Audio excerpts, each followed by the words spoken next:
वेक्टरच्या आजच्या लेक्चरमध्ये आपण cross product of two vectors पाहणार आहे. Cross product of two vectors यामध्ये समजा एक वेक्टर आहे ए बार A1i A2j आणि A3k. दुसरा वेक्टर आहे बी बार B1i B2j आणि B3k. Then cross product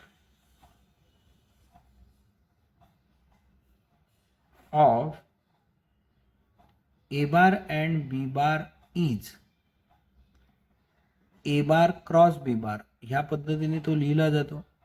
is equal to इथे एक डिटर्मिनंट आपल्याला लिहायचा आहे 3/3 ऑर्डरचा. त्यामध्ये पहिला रो राहील IJK. दुसरा जो रो आहे त्या दुसऱ्या रो मध्ये पहिल्या वेक्टरचे IJK चे कोएफिशिएंट्स म्हणजे A1 A2 A3 लिहायचे आहेत. ते A1 A2 आणि A3. त्यानंतर तिसरा जो रो आहे त्यामध्ये बी बार मधल्या IJK चे जे कोएफिशिएंट्स आहेत ते लिहायचे आहेत म्हणजे B1 B2 B3 ह्या पद्धतीने हे A बार क्रॉस B बार असं आपल्याला मिळेल. हा झाला क्रॉस प्रॉडक्ट. आता इथे बाय डेफिनेशन क्रॉस प्रॉडक्ट काय आहे ते सुद्धा आपण पाहू. By definition A bar cross B बार हे आहे modulus of A bar modulus of B bar sine theta आणि n हॅट. यामध्ये थीटा आहे angle between A bar and B bar. A बार आणि B बार मधला अँगल आहे आणि n हॅट जो आहे हा आहे युनिट वेक्टर आणि हा जो युनिट वेक्टर आहे हा आहे perpendicular to plane of A bar and B bar यांच्या प्लेनला परपेंडिक्युलर.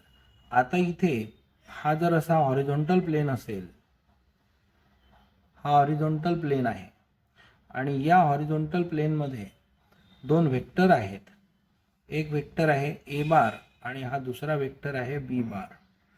त्यानंतर आपल्याला A बार क्रॉस B बार लिहायचं आहे. तर A बार क्रॉस B बार म्हणजे A बार आपण B बार कडे टर्न केला तर ह्या डायरेक्शनमध्ये आपल्याला इथे समजा हा राईट हँडेड स्क्रू आहे. हे सगळं मी आधी शिकवलेलं आहे तुम्हाला.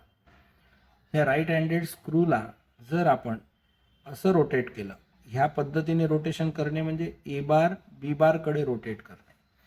ह्या पद्धतीने A बार B बार कडे रोटेट केला. हा जो राईट हँडेड स्क्रू आहे हा सुद्धा त्याच डायरेक्शनने रोटेट केला तर हा स्क्रूच्या डायरेक्शनमध्ये ॲडव्हान्स होतो म्हणजे सरकतो. ती डायरेक्शन असते n हॅटची डायरेक्शन आणि याच डायरेक्शनमध्ये A बार आणि B बार हा वेक्टर असतो. A बार आणि B बार हा जो वेक्टर आहे तो ह्याच डायरेक्शनमध्ये राहतो. मग आता इथे हा युनिट वेक्टर आपल्याला कसा मिळतो? तर युनिट वेक्टर मिळतो A बार क्रॉस B बार आणि modulus of A bar cross B bar ह्या पद्धतीने आपल्याला तो काढता येतो.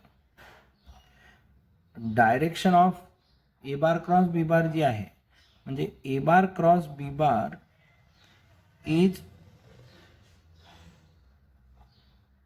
Along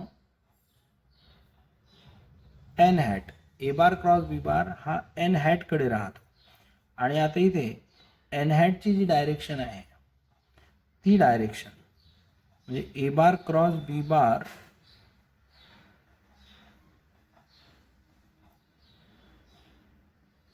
is always perpendicular to plane of A bar and B बार. हा जो A बार क्रॉस B बार आहे हा नेहमी A बार आणि B बारच्या प्लेनला परपेंडिक्युलर राहील and its direction is given by right handed screw rule, याची जी डायरेक्शन आहे ती राईट हँडेड स्क्रू रूलने डिसाईड केली जाते आणि ते मी इथे सांगितलेलं आहे. आता इथे ए बार क्रॉस बी बार मधले जे रिझल्ट्स आहेत त्यामध्ये पहा, समजा इथे area of parallelogram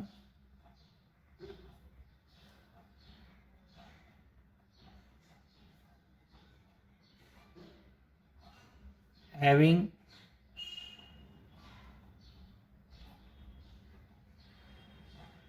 adjacent sides A bar and B bar. आता इथे एक पॅरलेलोग्राम आहे, समजा ही साईड ए बार आहे आणि ही जी साईड आहे ही बी बार आहे. आणि आपण जर इथे असा पॅरलेलोग्राम कंप्लीट केला तर समजा हा पॉईंट ओ, हा पॉईंट ए, इथे पॉईंट बी आणि इथे सी, तर एरिया ऑफ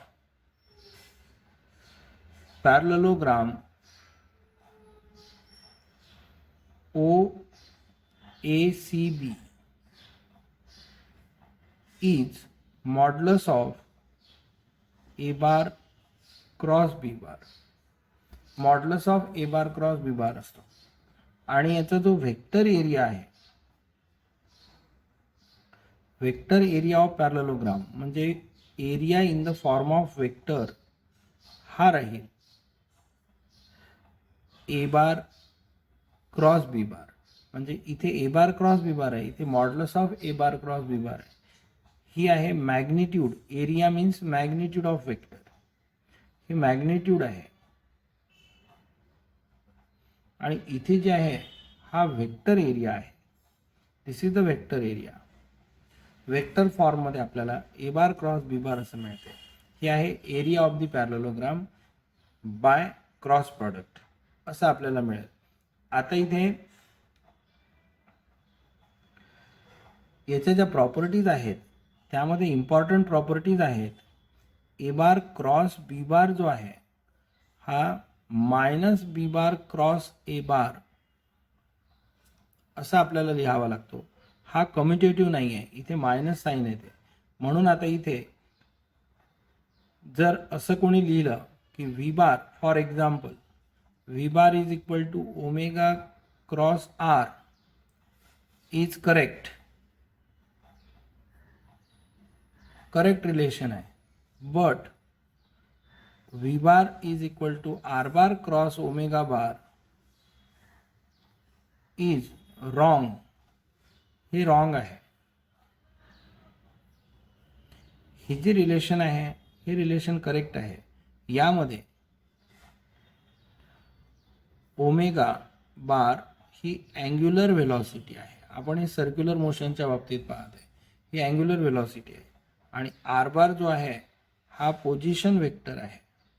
आर बार हा पोझिशन वेक्टर आहे आणि ओमेगा बार अँग्युलर व्हेलॉसिटी आहे. तर V bar is equal to omega bar cross R bar हे करेक्ट आहे. आणि हे जे आहे हे रॉंग रिलेशन आहे, कारण इथे इंटरचेंज करता येत नाही. हे जे आहे हे रॉंग राहील, हे करेक्ट रिलेशन राहील. ह्याकरिता आपल्याला याचा यूज करायचा आहे. हे आपण फिजिक्समध्ये पाहत आहे. हा जो पार्ट आहे हा फिजिक्समधला पार्ट आहे. म्हणून हे रिलेशन आपल्याला माहीत असणं आवश्यक आहे. आता यानंतर आय जे के मधले जे रिलेशन्स आहेत ते ह्या पद्धतीचे आहेत. आय क्रॉस जे असेल तर आपल्याला के मिळते, जे क्रॉस के असेल तर आपल्याला आय मिळते, के क्रॉस आय असेल तर आपल्याला जे मिळेल. हे सुद्धा आपल्याला माहीत असणं आवश्यक आहे. आणि सायक्लिक ऑर्डरमध्ये चेंज होतात पहा. आय जे के, त्यानंतर जे पासून सुरुवात केली तर जे के आय, के पासून जर सुरुवात केली तर के आय जे, ह्या पद्धतीने आपल्याला मिळेल. आता जर आपण असं जर केलं जे क्रॉस आय तर ते मायनस के होईल. के क्रॉस जे जर केलं तर ते मायनस आय होईल. आय क्रॉस के असं जर केलं तर ते मायनस जे होईल. ह्या पद्धतीने हे बदलेल. म्हणून इथे A bar cross B bar is not equal to B bar cross A bar, it is minus B bar cross A bar. असं आपल्याला मिळेल. आता इथपर्यंत आपण